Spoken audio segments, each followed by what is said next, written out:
E quando a gente fala sobre Davi, parece que estamos falando do mimadinho do Senhor. Mas Deus não tem filhos mimados. Embora aqui no Salmo 4 ele diga que ele é querido por Deus.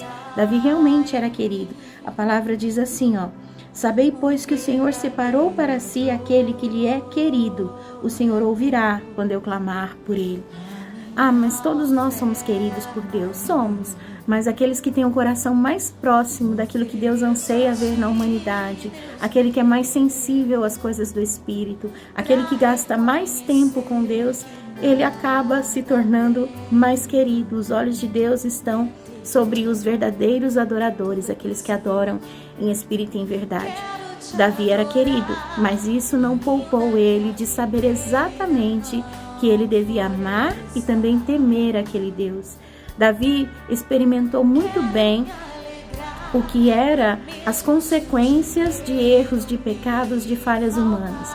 Ele experimentou no caso mais conhecido, que é o de Betseba, quando ele possuiu a mulher de Urias e colocou Urias na frente das batalhas, e Deus lhe falou que nunca a espada se apartaria da sua casa. E ele também experimentou até a consequência do pecado do rei que veio antes dele, que foi Saul.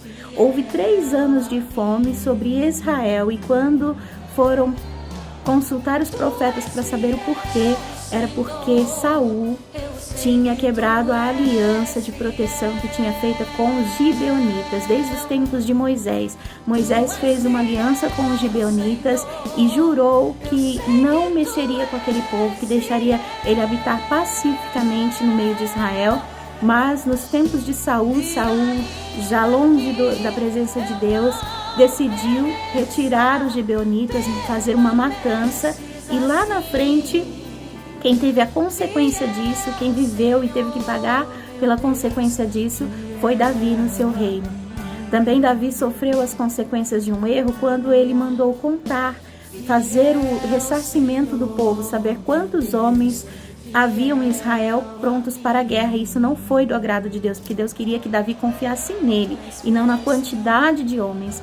Quer se fosse com 1, quer com 1 milhão, Deus daria a vitória. Mas Davi confiou em números e fez o ressarcimento, e então Deus lhe deu 3 opções de castigo e Davi teve que escolher um.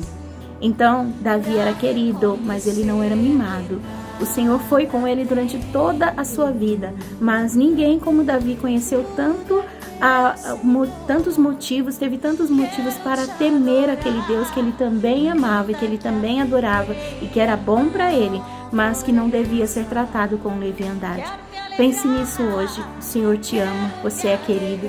Você pode orar o Salmo 3 e dizer assim: toda vez que eu oro, Deus me responde porque eu lhe sou querido. Mas não brinque com a grandeza de Deus, não brinque com o pecado, não flerte com o pecado, porque Deus corrige ao seu filho amado, assim como um pai corrige ao seu filho preferido.